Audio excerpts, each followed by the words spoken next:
What Hey, the Chris heck? Manning here from the Locked On Cavs podcast. Evan's accosting me for not wearing Browns gear. I took it off because I wanted to put on a nice neutral colored sweatshirt for the pod with my classic Summerlin Gap. But today's show is our kind of first introductory into some season preview stuff. We're a week away from Media Day. We're going to check in on some questions that I have for Evan that he doesn't know what they are, but we're going to hit at them as we get going here on the show and kind of run through some things as we get going. We're going to alternate this format at least twice this week. Maybe we'll do another live this week as we start getting closer to doing, 5 episode weeks here once again. But this would probably just be 3 if you're tracking at home. Jeff Namina talking to you. Today's episode is brought to you by Mondays on Locked on NBA, by the way. Sorry, we get the latest NBA news and game recaps on Locked on NBA. Josh Floyd, host of the #1 fantasy basketball podcast in the world, that's Locked on Fantasy Basketball, for those keeping score at home, takes you around the NBA's major headlines with help of our local experts. Sometimes it includes schleps like Evan and I. Follow the Locked on NBA podcast today, wherever you get your podcasts.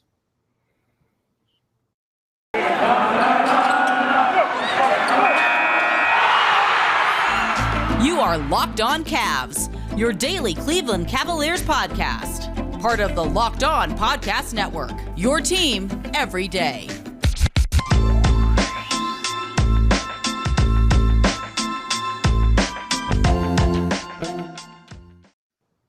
All right, we're here. We're back. Evan, did you have a good weekend? I did. I took a fat nap after the Browns game, so I'm feeling refreshed, feeling revitalized. I was thinking about this. I've been pondering this tweet a little bit. I don't know if you saw it, Chris, but Probably not. if our guests charged $50 to $100 for their appearances on our show, I did see this. That guy is an absolute lunatic for doing that. no, he's an absolute lunatic. Because first off, fuck off.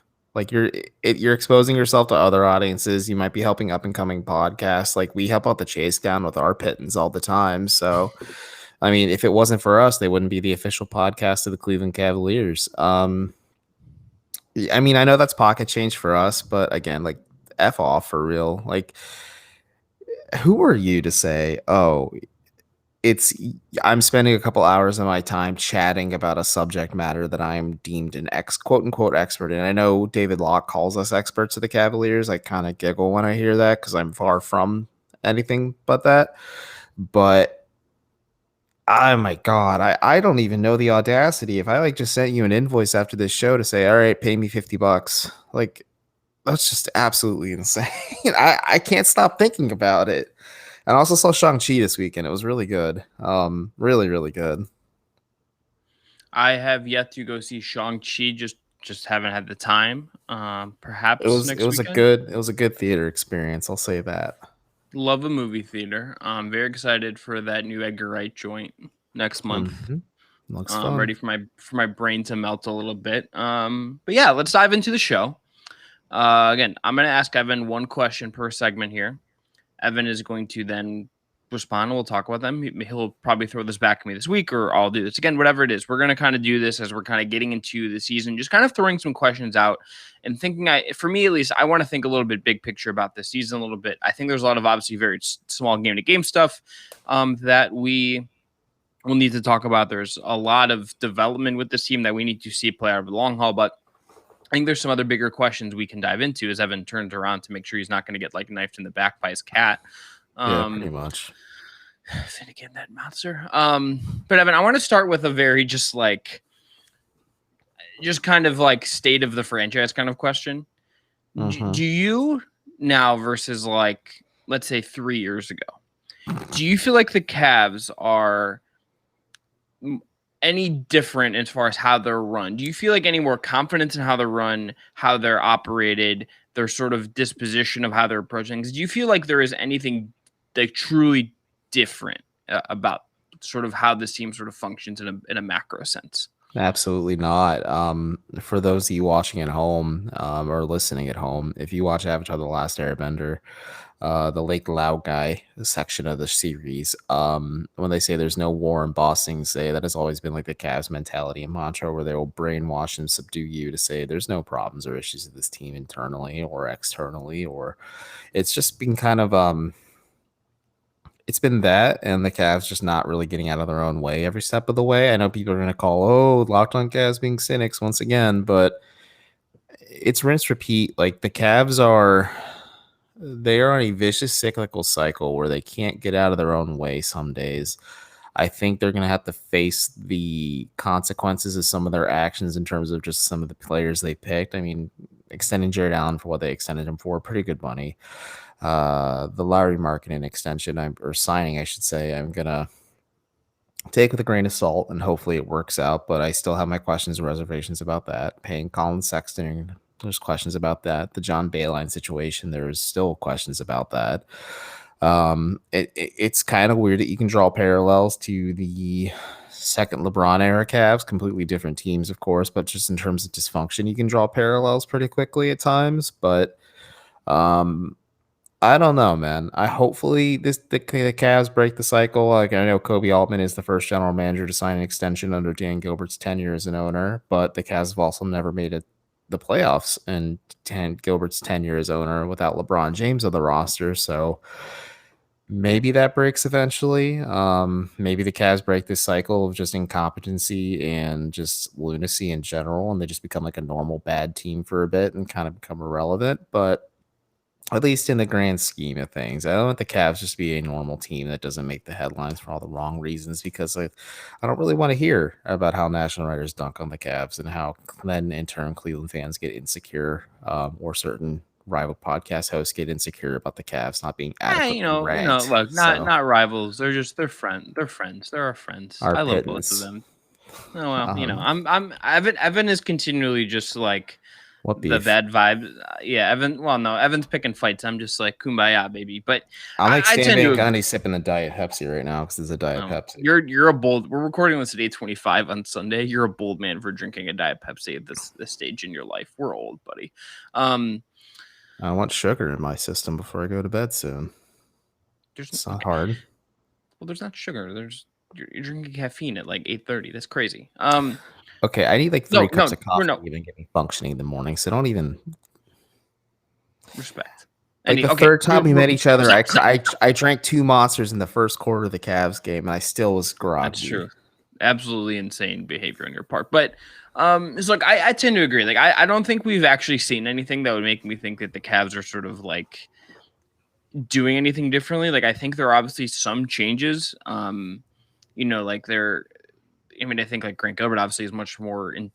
If you follow him on Instagram, you can see all the social people. 3 years ago, he was in college and is rolling up his sleeves, getting investments from Rocket Mortgage or whatever company. Well, though that's not really what his other son is the one of his one son who went to Michigan is the one who got the investments from Rocket. Let's get your Gilberts in a line, Evan. But I thought that was Grant. No, there's another one. There's another one who's not involved with the team who got investments through like a rocket. We don't need to talk about this. This is not locked on Gilbert's financials. That's coming to CNBC soon, actually. But no, it's coming back this season, Succession on HBO. Look, I'm saying someone needs to do Succession Sports, and like the Cavs and the Gilberts and the Doors meant to one like dysfunctional group of humans. But like I tend to agree. Like I tend to think that like this is an organization that has ever like shown that they're willing to really go outside the box. Like they sort of like in by outside the box, I mean like not do things the way they tend to do. I mean like they've repeated mistakes over and over again. Like I tend to think that like I was about to correct you. They do some pretty unconventional things at times. Yeah, and like I think sometimes like they just like assume that like doing the same thing over and over again is sort of going to work. And like I think the NBA is like at this point where it's like, especially if you're a smaller market team, and Cleveland just undoubtedly is. I think there are certain things you need to try and get better at, and the Cavs are not a team that like if you want to be like a successful, sustainable winner in the NBA, and you're not like a major market team that can like sort of wade through some discomfort and sort of like ultimately like be a destination because you're New York, because you're LA, whatever. Like you are sort of like need to sort of take a lot more onto yourself. And like I think some of the business ops side of things is like very smartly done. I think there are things on their social side of it that like I think Grant is, for instance, very involved in, and I think they do very well.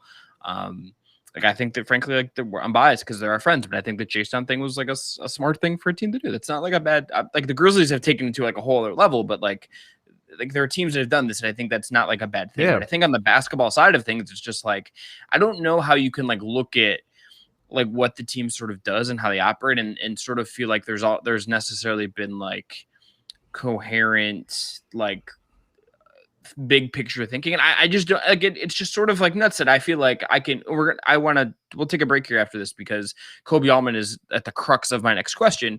But it's like nuts that like I sort of feel like I look at Koby Altman's tenure, and he's the longest tenure general manager in the Dan Gilbert era of the Cleveland Cavaliers. Oh, I forgot that. That is weird to think too. So it's like, but I don't feel like I can look at his resume, look at his CV, and be like, I have a clear grasp on like what he is or like what his strengths are. Like there are things that I tend to think he does well, and he has things that he likes to do. Like there's the Cavs have become one of the teams that do the like multi-year deal with a bunch of non-guarantees. Like there's stuff like that. Right. There's little things that we sort of know, but I don't feel like I have like a I can explain to you in a sentence what like Sam Presti's role, like kind of ethos is. I can explain to you what like the Celtics is. I can understand to you what like the Heat just is. Even in the Cleveland side of things, like you have a clear idea what Chris Antonetti is about and what Andrew Barry is about because, well, one, they make themselves more available to the media, but like you have clear ideas of what their visions and what their strategies are too. Yeah, and they also like are willing to like I think be pragmatic, and I don't necessarily know if I've ever thought of like the Cavs and whether this is a Kobe thing or a Dan thing or whatever. If there's something in the sport that makes it harder, like I've never thought of the Cavs as like a pragmatic organization, and I've never felt like that has been reinforced the last couple of years. But Evan, let's take a break. We got to pay some bills. We do. And first up is our friends at Sweatblocks. Why don't you tell everyone about them? For sure. Hey guys, there are so few things in life that are not fun to talk about, and one of them is excessive sweating. You know, when you're sweating right through your shirts for no reason, it's embarrassing, right? Some of you may know that I have personally dealt with this. When I speak in public, I can't help but sweat through my shirt. Now, listen, I know this isn't life and death, but there are much worse problems in the world, but let's be honest. In the moment, it feels like a big deal. Nobody likes to pit out during an important speech, interview, or first date, God forbid. I'd rather much not worry about it, and that's why I use Sweatblock antiperspirant wipes. Sweatblock is stronger and more effective than most clinical antiperspirants. You simply apply it the night before bedtime, go to bed, and the next morning you wake up, wash, and go about your day without worrying about sweat, guaranteed. I know this will sound too good to be true, but I literally only have to use Sweatblock once or twice a week, and it keeps me dry the whole time. No more pitting out, no more picking my shirts based on what will hide sweat better. If you or someone you love is dealing with this, you have to check out Sweatblock. Get it today for 20% off at sweatblock.com with promo code LOCKEDON or at Amazon, where, by the way, it is currently #1 in the antiperspirant category, thanks to you guys, and or at CVS. Also got to tell you about our friends at DirecTV. And look, does this sound familiar? You've got one device that lets you catch the game live, another lets you stream your favorite shows, but you're also watching sport highlights on your phone, and you've got your neighbor's best friend's login for the good stuff. Well, I want to tell you about a simple way to get all the entertainment you love without the hassle, and a great way to finally get your TV together. It's called DirecTV Stream, and it brings your live TV and on-demand favorites together like never before, so you can watch your favorite sports, movies, and TV shows all in one place. That includes if you're in Ohio, Bally Sports to watch Cavs games. That means no more juggling remotes and no need to buy another device ever again. And the best part, there's no annual contract. So get rid of the clutter and the confusion and get your TV together with DirecTV Stream. You can learn more at directtv.com. That's directtv.com. Compatible device required. Content varies by package. All right, Evan, question 2. It's like the dating game on here, man. That's right. Bachelor number 1. What's up? Did you watch any of those trash TV dating shows on MTV before we get started? Yeah.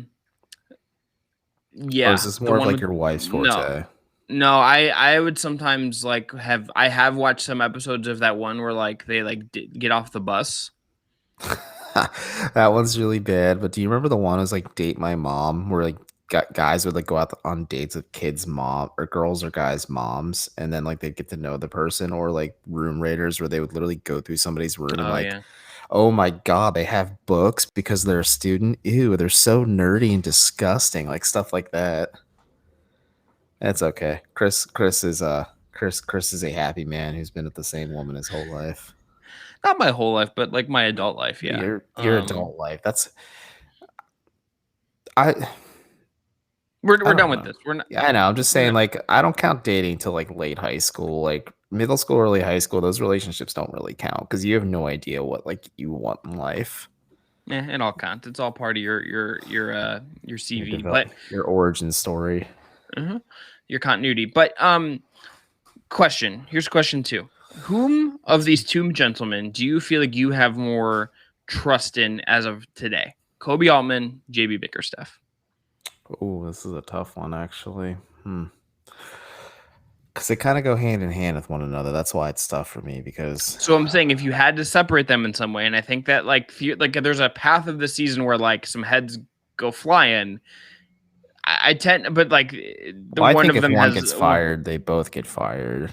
Well, but is it? I wonder if you get to a point where like Kobe's like, I'm gonna like try this last, like pull this last lever, and that's like letting JB go, and then I just like I'll get fired in a couple months, but like maybe I can string together enough like wins under like an interim coach. I get the new coach bump. I want to say JB just because I have more direct interaction with him, just based on media stuff. I tend to actually think the answer. idea. Yeah, I think my answer is JB. I can tell you why if you want. Why you? Yeah, think about tell me. this. Yeah, I'm All still right. chewing on this a little bit because I'm just of the mentality where these two operate in tandem with each other. Yeah, I mean, I think I trust JB a little more because I think from my understanding of him and talking, getting to talk to him more obviously, and him sort of being like, how do I say this kindly? Like, not like Kobe's not combative when he's spoken, but he gets like more defensive. And like JB also gets trotted out there whenever there's sometimes a PR nightmare. Well, yeah, because he's the coach and because of how like the media cycle for coaches works, especially I think in the Zoom era where like it's harder for someone to like go grab a player on the side or like track Kobe down in the arena or whatever. Like JB is like the center of it. And so we do get more of him and he presents a certain way there, obviously. But I tend to think in just talking to people about him, kind of understanding like, why he was the pick post to kind of be Beeline supplement, like what his sort of ethos was when he took over for Beeline. I think there's just like a guy there who is like, even if I don't necessarily, I'm not sure he's like an optimal NBA head coach. I tend to think that like there's a part of him as an offensive coach in terms of like offensive play design and offensive ethos that I don't know if is like at the level that I think it maybe needs to be to kind of be one of the better coaches in the league. But I think he's really good with the players. I think he's good at kind of like trying to keep things very level. He's not a guy that gets too high or too low. I tend to just think like he's just better with people. And I don't necessarily even know if I can say one way that Kobe is like bad with people or not, because like I just don't think that we have the full understanding of it. It's just like when you see like issues pop up with the Cavs organization, it is not always like JB was a part of the Kevin Porter thing, but like that was also Kobe. The Kevin Love thing was a Kobe thing, right? Like those are sort of the things there. And I tend to think JB is just like knows the ins and outs of how the players work, can relate to them. Like there are things about how JB I think does things that I think is like makes him like a really good guy to have an organization. Again, I don't know if he is like the head coach of this team in like 2 years, right? Like I don't really know if that the rest is headed. I think there are legitimate concerns about if we're gonna nitpick here, like is and some of this I think we need to see a prop. This is like a make or break year for him, and I want to see what he can do with the real off season and training camp and stuff. Kind of halfway out of COVID or wherever we're at with the pandemic. But like, I tend to just think like I trust him a little more in terms of just being a good part of your organization and sort of like understanding how the NBA schedule, how the NBA dynamics all sort of work a little bit more cleanly. I think that's where I'm at with it. I agree with where you're coming from. I think just for me, a lot of it actually is the fact that we interact with JD on a night-to-night basis when it comes to media availability and things like that. And he really is the one who speaks to the media the most. If you look at him and Kobe, Chris had a grease board by his bed where it said he wipes it every day and said it's been like 628 days since Kobe Altman last spoke to the media. And then that streak broke not too long ago.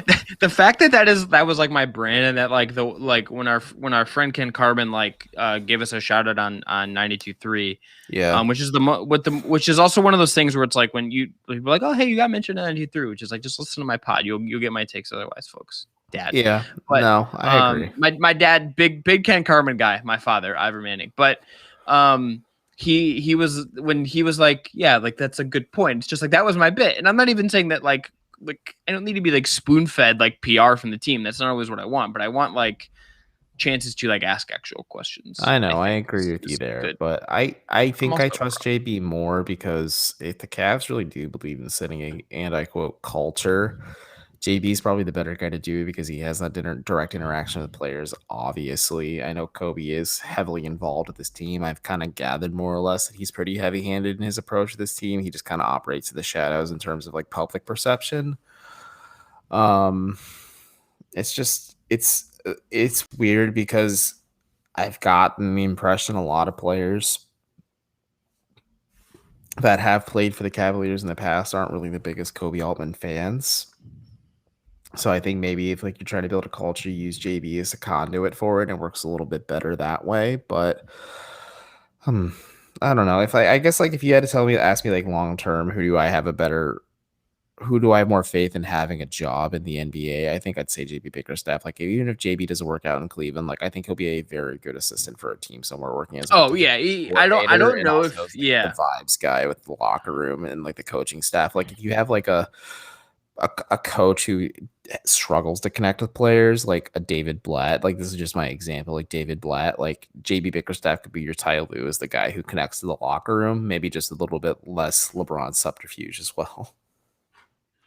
Yeah, I think JB, like if you were to be let go, I think would be an assistant. Like if you said like 5 years from now, I would firmly say JB Bickerstaff has a job in the league, and Koby Altman is just working as an investment banker for Goldman Sachs. Or if Koby, if Koby took like the Sashi Brown path and like moved into like sort of like a sports like role with another team and like maybe in another league where it's like sort of not necessarily like straight up like Koby has.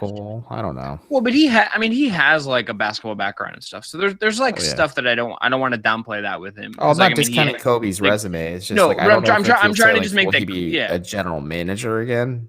Probably not. So maybe I retract my statement. Like Koby Altman may not have another general manager opportunity, but JB Bickerstaff could realistically have an opportunity to be a head coach in this league in 5 years again. I don't know if JB might. I'd be curious to see if. But he's also got like multiple stops on his resume at this point, and I think like they all have been. My only counterpoint to that is Cleveland is the only time he's had job security in those stops. Like Memphis, he really didn't. Yeah. Houston, he definitely didn't. But then at the same time, it's like I look at it. It's like I just feel like I feel like both of them could show a little, like ideally would show a little bit more. But I think it's just like one of those things where it's like I wonder. I would be very curious to see if one of them would survive the other one in some way. I don't know. I wouldn't expect that's how it plays out, but I would wonder if like Koby survives JB, but then Koby loses his job in the off season. Yeah. I could see that being a thing. I don't know. I like, yeah. And like, look, I was just saying the GM. Yeah. Okay. We can talk about that when it happens and explain why that's like another symptom of the Cavs being the Cavs. But anyway, Evan, let's take one more break. We'll have one more question after this. I have a little more of a fun one next because I know I've picked sort of two sort of like curmudgeon-y Chris Manning questions here. But first, I got to tell everyone about the Sleeper podcast. In 2018, the fantasy sports experts at Sleeper realized that fantasy basketball was broken. Games were being won and lost based on whose players had more scheduled games that week. It made no sense and required very little strategy. So in 2022, Sleeper released a brand new way of playing fantasy basketball. It's called Game Pick. It is only available on Sleeper. In Game Pick, owners pick a single game per week for each starter to count towards their team's now, folks. Totals. It's fantasy football while Chris reads his ads. And in Game Pick, owners pick a single game per week for each starter to count towards their team's total score, ensuring an even number of games played between opponents. So look, your days of losing because your opponent's players simply had more scheduled games to play in that week are over. The games the days of mindless daily busy work are over. It's the days of giving up halfway through the season because of the busy work also over. You pick one game per week based on player matchups, home versus away, opponent's defensive rating, pace of play, and more. All it adds up to more strategy and less busy work. So if you prefer redraft, keeper, dynasty, Game Pick also has you covered. Sleeper cracked the fantasy basketball code. If you play fantasy football, if you prefer building any weekly strategy versus daily busy work, you're going to love Game Picks. Download the Sleeper app and start a league with your friends today. You will not be disappointed. Do not let the stress of daily life weigh on your body. Whether you're an elite athlete or someone like me, clearly not an elite athlete, or just trying to make it through the day tension-free, Theragun can help. Theragun is the handheld percussive therapy device that releases your deepest muscle tension using a scientifically calibrated combo of depth, speed, and power, and it is quiet as an electric toothbrush. The Gen 4 Theragun doesn't just feel good, it gets the source of the pain by releasing tension using Theragun's signature percussive therapy, which goes 60% deeper than vibration alone. Whether you want to treat your muscle tension from working out, an injury, or just the stress of everyday life, there is no substitute for the Theragun Gen 4. The OLED screen and design make you feel like you're holding something from the future. Just go to their site and check it out, and use the Theragun app from your behaviors and suggested guided routines will follow. Theragun is trusted by 250 professional sports teams like Real Madrid and elite athletes like Paul George, DeAndre Hopkins, Maria Sharapova, hundreds of thousands of customers, and me, Evan Dammarell. Try Theragun for 30 days starting at $199. Go to therabody.com/lockedon right now and get your Gen 4 Theragun today. That's therabody.com/lockedon. Therabody.com/lockedon. Hala Madrid. Anyway, that was like an Olympic diving video, like blooper reel, me reading that ad copy. Hala Madrid, baby. Luka Modric forever. Yeah. What? All right. Question 3. Big soccer guy. All right, Evan. Question 3. What Cleveland Cavaliers player, in terms of however you want to define the answer to this, do you feel like has the most upside to change the way we think about them this season in a positive manner? I think Evan Mobley. The other way, or Isaac Okoro, okay, one of the two. Pick Mobley, and then I may pick Okoro, but I want you to pick Mobley. I think Mobley has already a preconceived notion against him. Like, a lot of people have very high expectations, myself included. I have compared him to Chris Bosh in the past, and I think those are a little lofty. I think there are some legitimate concerns about Mobley's game coming in, but you also need to temper those expectations, as I've said. Like, you can't expect him to have like a Luka Doncic or even a Jalen Green or Cade Cunningham like impact immediately. I think he can change the perception about him pretty quickly. Is how does he look playing alongside Jared Allen, like in serious minutes, because this is going to probably be Cleveland's front court going forward, at least until Mobley's big enough to play the 5. Maybe they move on from Allen, but cross that bridge when you come to it. And is he able to shoot the rock as well? Because there's a good chance that Mobley isn't much of a shooter to start the season, and instead, like, you see Markkanen starting. I think fans might be a little disappointed by that. If like you draft this kid 3rd overall, there's a certain expectation precedent to it. If he is more of a reliable shooter, he actually gets to play with some actual point guards and Darius Garland, Ricky Rubio, and some actual NBA spacing. I think we're going to get a lot better of an idea of what kind of player Evan Mobley is. Maybe he really can be the best player in this draft class. I just think if he shows that he's a shooter and shows that he can play next to Allen, I think a lot of those concerns that coming out of summer league with him will be quelled pretty quickly. Because a lot of people were just like unrealistically and like super down on him after summer league, and I was just kind of like, I wonder why. I mean, I kind of saw what I expected, but there's still some questions I had when he was exiting summer league. Yeah, I mean, I think he's a guy that, like, I think, like, people will look at, like, the tape or, like, the stats and sort of, like, the general, like, broad kind of comp and look at, like a Suggs or whomever and be like, oh, like, Suggs was clearly better this year. Like, I feel bad about this. Like, I can understand as a fan how you might get there. Like,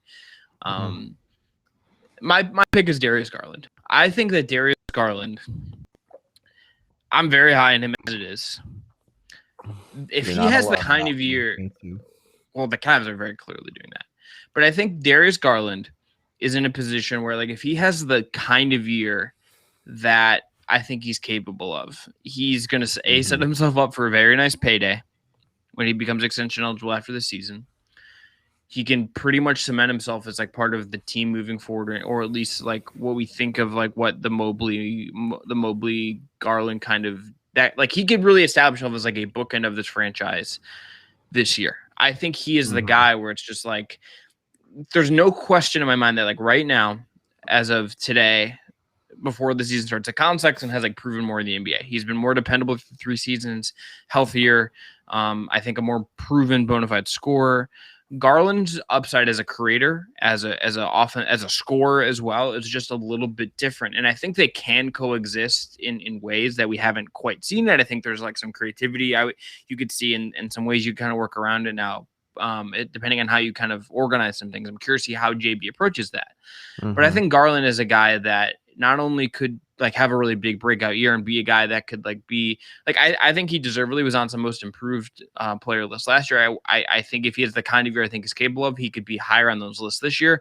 And I also think we're going to see this year, I think we're going to get a gauge on if he can be something of a floor raiser for teams. Yeah. I think he's going to be a guy that is going to be really key in making Mobley work. It's something when I talked to him at Summer League that it was one of the first things he said about Mobley. Is like, I need to make sure he's comfortable and I can kind of get him functioning in his role.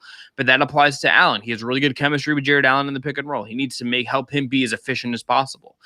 He needs to be helpful with Larry Markkinen and getting Markkinen kind of in the spots and putting the ball in his hands in the way he needs to be. He needs to be a guy that helps with Coro. Like he's a guy that, along with Rubio, has a lot of playmaker responsibility. And because Garland is, in the team's more long-term plans, and Rubio is younger, is like going to start and play a ton of minutes. He's a guy that I think just has an opportunity to have his fingerprints all over this team in a real interesting way. And if it hits in the 90th percentile and the 100th percentile of what he could be, this is just like a really potential big breakout year for Darius Garland. And I want to see it. I want to see what that might look like and what that would kind of mean for Cleveland, and if that raises their kind of baseline in some way that we're maybe not thinking right now. I don't know if that's going to happen if he's a floor raiser, but I think like he can make guys more steady if things kind of work out for him. Do you think he's the biggest X factor for the Cavs next year? Yeah, because I think you can make a case for Mobley. I think you can make a case for like Sexton having like a year, or Garland are the biggest X factors. I think it's for me it's Garland, and then I think it's Mobley, because if Mobley hits the ground running in a meaningful way in some capacity, like he kind of looks like a star early, like that is a thing that changes your trajectory, because the Cavs just haven't they don't have a guy that is like a franchise player right now. People can get Colin Sexton, blah blah blah. Colin Sexton's really good. He's not a floor raising superstar player. He's just not. Mobley might not be that either. We don't know. Guys, he hasn't played a lot. Colin Sexton's name was floated in trade rumors the whole offseason, and the Cavs were comfortable in not like putting out a statement saying we're not entertaining trades for Colin Sexton. Like he's part of the franchise. I think Colin Sexton's a very nice complementary piece, but he's not a floor raiser like Chris and I are talking about, and I don't think he is equipped to be the guy. He's a huge success for an 8th overall pick. He could be realistically maybe an all-star one day. He's the first 8th overall pick as an all-star, but you don't want to hitch your wagon entirely to him. If you want to hitch your wagon instead to Garland and Mobley as just, the forefront and the face of the franchise going forward, I think that's a pretty safer bet. Well, but I think it's also like a situation where like, I think you have two guys that are like the potential like lead guy on the team, or like co-leads of the team, as sort of we understand it now. And like, those are the guys that could raise you from like Markkinen is not a guy that is going to take you from like being the 13th team in the East to like playing hopeful. Garland, I'm not saying that. I'm saying Markkinen is an X factor in the fact that this is going to be my question for you. We're going to talk about how big of an impact you think Larry Markkinen will have for this team. Yeah. I think it's going to be pretty big. Hopefully, it's unrealistic. I feel too. Well, yeah, that's like a whole. We should do that as like a thing. But I think my point here is like you have two guys that potentially could be like the actual like lead guy in your team and not like a supplementary piece. And those are the guys that like change the way your team works. Like the Cavs have not had a guy or guys that have proven they can be like an engine on a successful team. Some of that is organizational failure on like the roster not making sense. The coaching hires, I think the pandemic obviously didn't help. I think there were coaching mistakes last year. Like I think the whole time Andre Drummond was around was like a real black hole for the Cavs strategy wise on offense. Like that Wolves game is just an encapsulation of everything I think that can be very frustrating about JB Bickerstaff. That is, of course, the Wolves game in Minnesota, where they posted Drummond like a bajillion times, despite there being no like evidence that has ever been a good offensive strategy. It was not dynamic at all. It was boring. I think it's clearly Garland for me, just because like he's already been introduced in the NBA. He's gotten past some of that learning curve, and they're going to give him the keys in a way that Mobley is going to need to be like brought along. And I think like the Mobley, like there's going to be stuff he does really well from day one. I think he's going to pop in really interesting ways. But I think until he's sort of settled and gets a chance to like add muscle, gets a chance to sort of like get his feet wet, like, I mean, it just like, or maybe it's like a thing like LaMelo last year where like he just becomes undeniable in some way and like just does some really interesting stuff and is impacting the game at a high level. Like it wouldn't shock me if like he starts the year coming off the bench and then like 6 months into the season is like, we're like, oh, like he's actually been great all year all along and is helping in a big way. Like that wouldn't shock me, but I think more likely Garland's fingerprints are just going to be so everywhere that like he's the biggest X factor. Because if he like gets hurt or is like, if he A gets hurt or B like doesn't take a leap in some way, I think the Cavs are in a lot of trouble. And I think like if like they're just like he covers up some holes, and I want to see how that could kind of play itself out. But Evan, let's end there. Yeah. Let's head on out. You're gonna come up with questions for the next one. The marketing one is going to be one of them, and I'm you were kind enough to give me that little teaser, but throw it in, I'll try to like forget it and come in organic like I made you do on this one. But that's going to be it. We'll be back tomorrow with another episode. Maybe we'll do a live later this week as well. Again, media day and the season are coming up shortly. We'll have a lot of stuff to plug that we're working on both here and where we do that writing thing. But until next time, it's been Locked On Cavs. Just thanks to our sponsors, Theragun, DirecTV, Sleeper, and Sweat Block for sponsoring the show. And we'll talk to you all tomorrow.